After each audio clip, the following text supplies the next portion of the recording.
Hello again viewers, it's Peter Elgar Photography here again. This time it's another digital camera I'm going to show. It's what you call a bridge camera. So it means you can't take the lens off.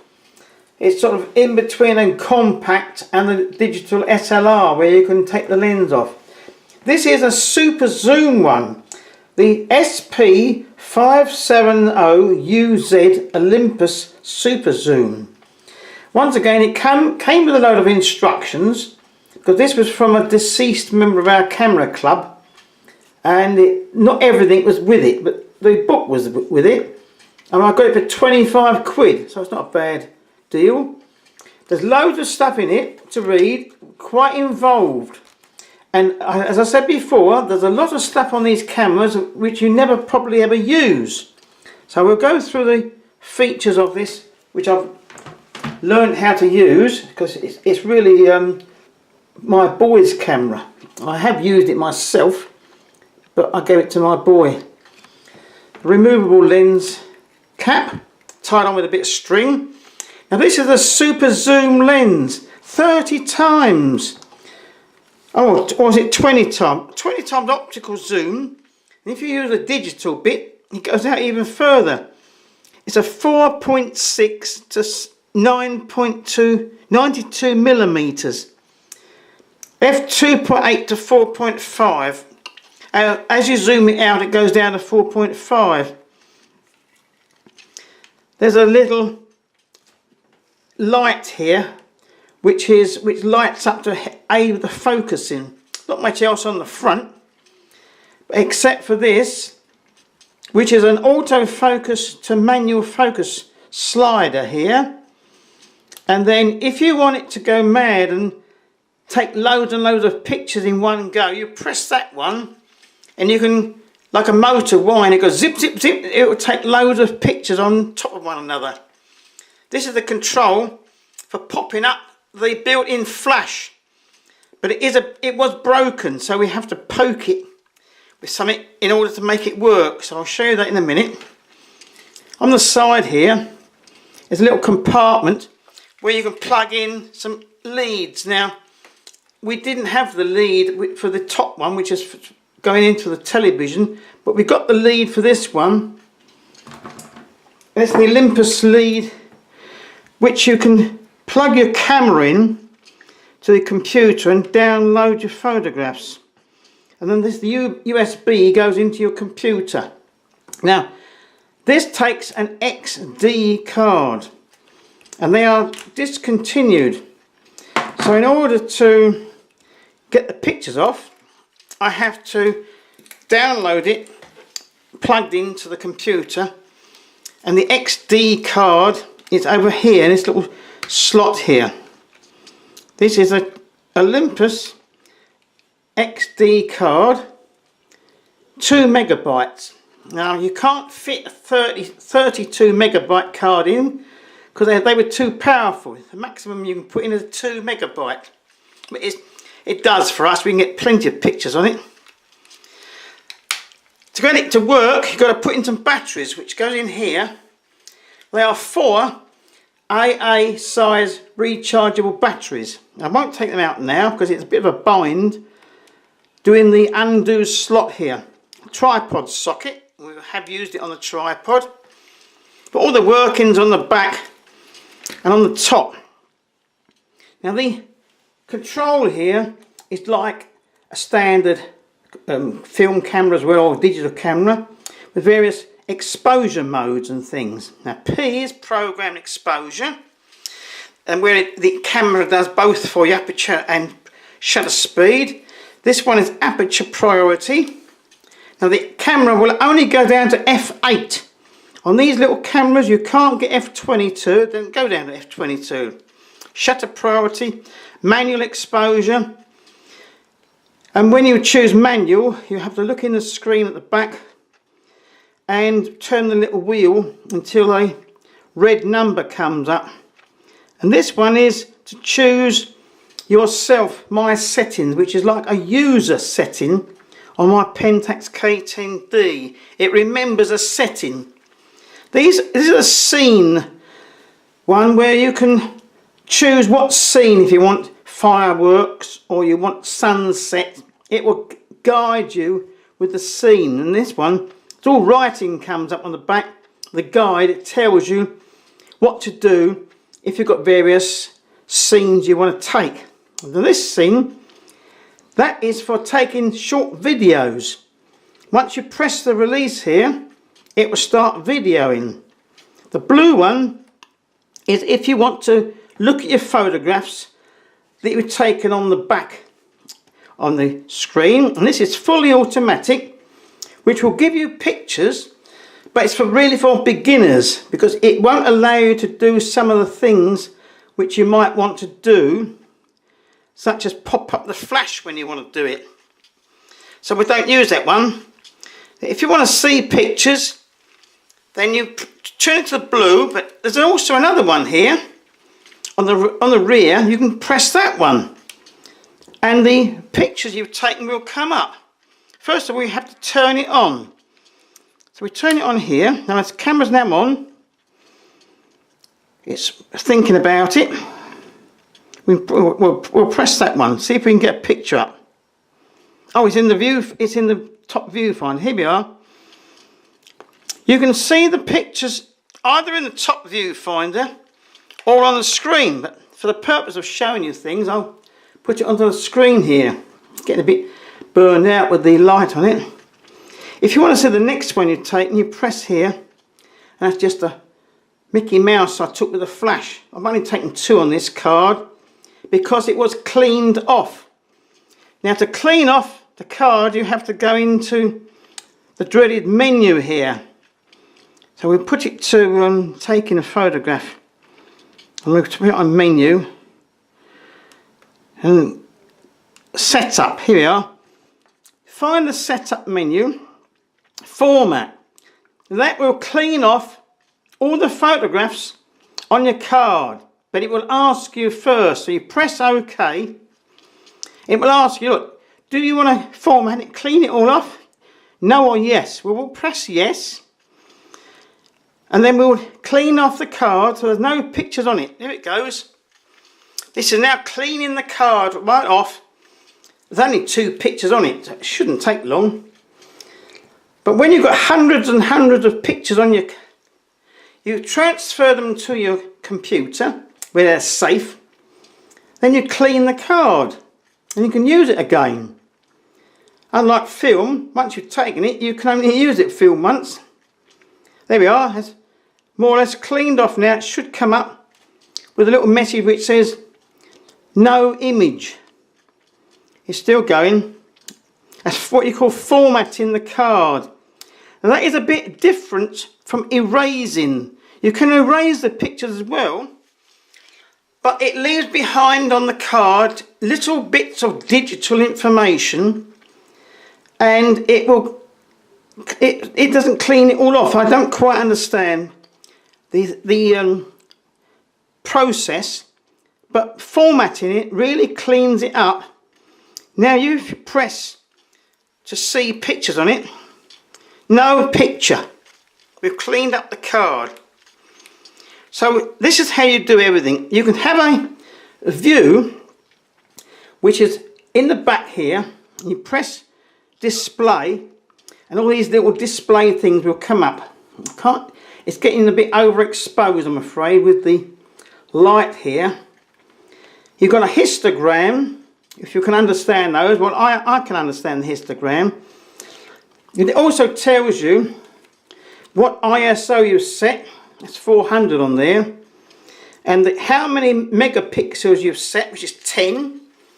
And the JPEG quality, which is fine. And here, how you've adjusted your JPEGs. I've got it on +1 for sharpness. I've got it on normal contrast, but I've got it on +1 for colour as well. That makes the pictures better. And here, little hand means I've got the anti-shake on. That means I've got the beep off, the sound is off, but the flash, that is now on all the time. And this one says program. Got it on pro. If we change it to aperture priority, that's now changed, and it tells you I've got it on 3.5. Change the aperture. You can come down, here we are. It's on f5.6. The smallest aperture you get is f8. There we are, it's f8. That's the smallest aperture it will go to. Shutter priority. It says I'm on 125th. This goes down to a long time, or it goes up to 2,000th of a second.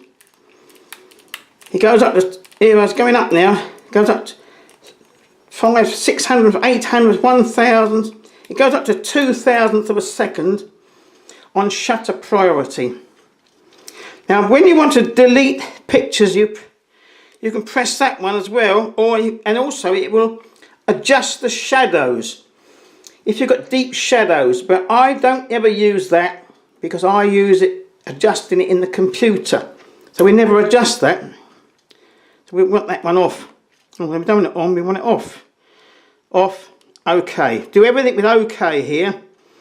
Have a look at more menus. Now, image quality. It's on JPEG, but you can shoot RAW. Now this is RAW. It will shoot with some RAW standard called OCR RAW. It's not DNG. So I've never used it on RAW. We've only ever used it on JPEGs.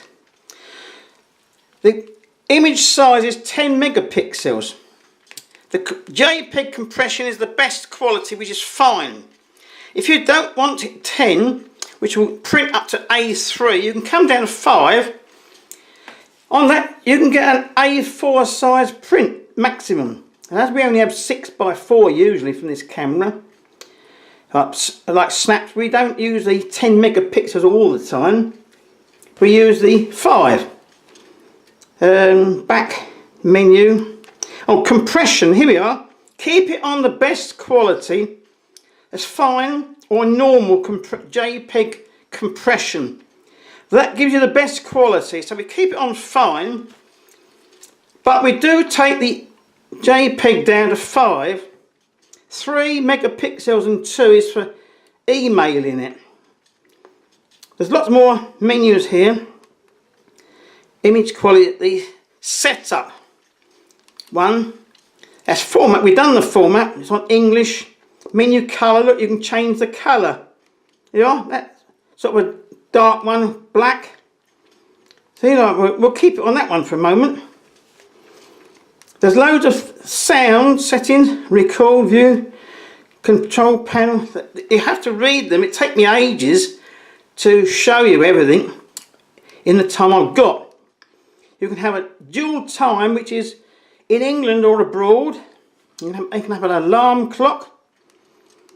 You can have PAL video, which is England, but if you go to America, you have to remember to turn it to NTSC. And we'll keep it on PAL because we're in England. There's loads of stuff here. This is my mode setup. This is the little control I showed you here called my mode. I've never used that one. You can have it in meters and feet. You can have a custom button, manual focus. You can have it turn off after 1 minute. There's loads of things which I say, a lot of them which you don't use, especially when you come to the playback one. There's loads of playback things which I've never used. Now it won't go on there because there's no photographs in it to play back. But that is when you want to print from the camera.